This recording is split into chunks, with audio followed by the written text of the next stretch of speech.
They are not thinking about you. Right now, the person whose opinion has been living in your head for the past 3 days, they are not thinking about you. They moved on within hours of the interaction that has been consuming your mental energy ever since. The comment they made, the look they gave you, the reaction you did not receive, the approval that has not arrived. You have been managing an imaginary audience, rehearsing responses to criticisms that were never made, editing your behavior to prevent judgments that will never be delivered, constructing a version of yourself designed to satisfy people who stopped paying attention before you finished the first draft. Friedrich Nietzsche had a precise name for the mechanism that keeps you in this prison. He called it herd morality. And he spent his career documenting exactly how it operates, and exactly how the rare person escapes it. 10 rules from his actual writing. Applied to the specific ways the need for approval is currently running your life. Let's begin. Rule 1. The herd punishes excellence, not failure. The first thing Nietzsche identified about the crowd's judgment is that it is not actually aimed at your failures. The herd wages a common war against everything rare, strange, privileged. The higher man, the higher soul, the higher duty, the higher responsibility, the creative fullness of power and mastery. The crowd is not concerned when you fail. Failure is comfortable. Failure confirms the consensus that the thing was not achievable. Failure is safe. What triggers the crowd's judgment is when you succeed at something they told themselves was impossible. When you build what they said could not be built. When you become what they told you, and themselves, was not available. That is when the criticism arrives. That is when the mockery begins. That is when the judgment intensifies. If you are experiencing social pressure right now, examine what specifically is being judged. If it is your ambition, your standards, your refusal to settle, you are not failing. You are threatening. The rule, when the crowd intensifies its judgment, take it as a signal that you are moving in the correct direction. Rule 2. Their approval expires immediately. Here is the specific trap that most people never examine. You perform for approval. You receive the approval. You feel the relief, briefly. And then the relief fades and you need the next approval. And the next. And the next. The approval never accumulates.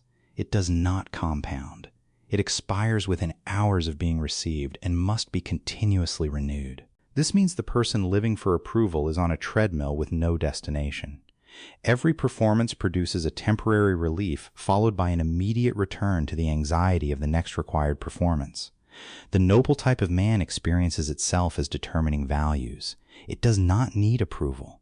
It judges. What is injurious to me is injurious in itself. It knows itself to be that which first accords honor to things. It is value creating. The alternative is not indifference. The alternative is an internal standard, a standard you hold yourself to privately, independent of the crowd's reaction. That standard does not expire. It does not require renewal. It does not depend on whether anyone else witnessed the performance. The rule: build a standard that operates without an audience. The approval of others can follow, but it cannot be the foundation. Rule 3. You were built for more than fitting in. The individual is something quite new and creates new things, something absolute.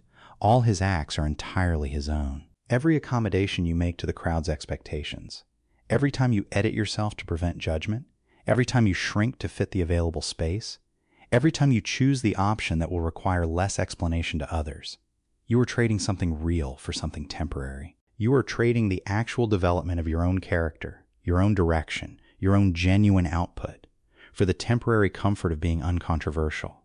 The crowd does not care about what you trade. The crowd will not notice the exchange. They will simply receive the more comfortable version of you and move on.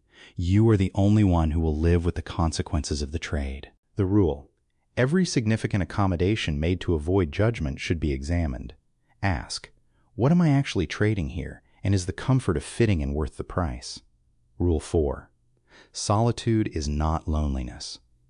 When confronted with the superficiality of the masses, the person who truly seeks knowledge will at some point long for solitude. The free spirit will look for a citadel to be saved from the crowd, where he may forget men who are the rule, being their exception. The need for approval and the fear of solitude are the same fear wearing different clothing. Both are expressions of the belief that your internal world is insufficient, that without constant external input, constant external validation, constant external presence. There is nothing to sustain you. Nietzsche identified solitude as not merely comfortable for the higher type, but essential. The quality of thinking that produces genuine development, genuine direction, genuine values. That thinking does not happen in constant company. It happens in the space that opens up when the crowd is not present to shape it. The rule: protect time away from the audience, not as isolation, as the condition in which your genuine thinking can actually develop. Rule 5. The crowd's opinion is not wisdom. The herd mentality is the democratic will to render everyone equal in mediocrity. The crowd's judgment carries the authority of consensus. The implicit claim that if this many people agree, the agreement must reflect something true. This is the most seductive feature of the crowd's opinion and its most dangerous one. Consensus is a measure of what is commonly held. It is not a measure of what is accurate, what is excellent, or what is worth building toward. The most important ideas in human history were not commonly held when they were introduced. The most significant achievements were not consensus positions when they were pursued. The rule: distinguish between the crowd's judgment and actual evidence. They are not the same thing. Treat the crowd's opinion as data, one input among many, not as the authoritative verdict it presents itself as. Rule 6. Your values must be your own. The concept of greatness entails being noble, wanting to be by oneself, being able to be different, standing alone and having to live independently. Most people inherit their values. They absorb the consensus about what constitutes a successful life, a good person, a worthwhile achievement, without ever examining whether those values are genuinely theirs or simply the defaults they received from the surrounding culture. Nietzsche's entire project was the invitation to examine those inherited values with genuine honesty, not to destroy them. Some of them may survive the examination and be genuinely yours, but to hold nothing simply because you were handed it. The rule: this week, take one value you hold about success, about how a good person behaves, about what is worth wanting, and ask, did I choose this, or did I absorb it? The answer changes what you do with it. Rule 7. Discomfort from the crowd means you are growing. When you do something genuinely new, when you take a direction that diverges from the consensus, the immediate social response will almost always be discomfort. The crowd does not celebrate divergence. It pathologizes it. The judgment, the mockery, the concerned questions. These are not information about whether your direction is correct. They are information about the fact that your direction is visible and different. Two things that are always true of anything worth building. Our highest insights must, and should, sound like follies and sometimes like crimes when they are heard without permission by those who are not predisposed and predestined for them. The rule: use social discomfort as a directional signal, not a correction signal. It tells you that you have diverged from the consensus, not that the divergence is wrong. Rule 8. The higher man needs no audience. The person who cannot act without an audience is not actually acting. They are performing. And performance, unlike action, is entirely dependent on the presence and reaction of others. The higher type Nietzsche described acts in private at the same level they act in public. The standard does not adjust based on who is watching. The quality of the work does not fluctuate based on the available audience. This is not about being cold or antisocial. It is about the specific internal security of a person whose self-assessment does not require external confirmation to function. The rule: do one significant thing this week that no one will know about. Not to prove anything, to test whether your internal standard operates independently of the audience. Rule 9. What they call arrogance is freedom. The crowd has a name for the person who stops seeking its approval. They call it arrogance. They call it thinking. They call it thinking you are better than everyone else. None of those labels are accurate. The person who has genuinely stopped seeking approval is not claiming superiority over anyone. They are simply declining to participate in the transaction that the crowd depends on, the exchange of performance for validation. The ubermensch is not bound by the traditional values of society, but instead creates his own values. Nietzsche saw this figure as someone who rejects the herd's demand for conformity, instead choosing to embrace personal creativity, willpower, and life affirmation. The rule: when the crowd calls your independence arrogance, recognize that this label is the crowd's tool for bringing you back into compliance. It does not need to be accepted.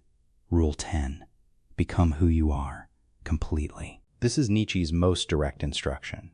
and his most demanding one. Become who you are. Not the version of yourself that has been edited for palatability. Not the version that was designed to minimize social friction. Not the version that fits comfortably into the available space the crowd has designated for you. The actual version. The one that exists when the performance stops and the genuine character remains.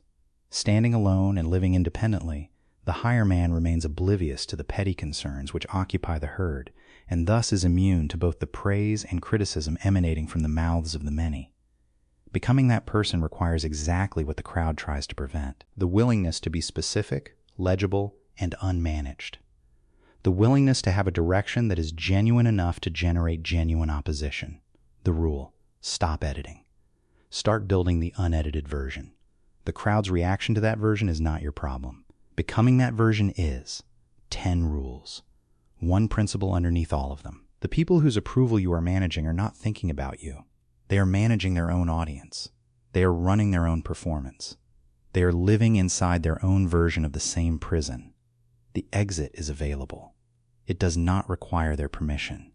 Man is a rope stretched between the animal and the overman, a rope over an abyss. What is great in man is that he is a bridge and not an end. You are not the end. You are the bridge to what you are becoming. Stop asking the crowd if the bridge is acceptable. Start walking across it. If this gave you something useful, subscribe. Philosophy every week. No motivation. No fluff. Just what actually holds up.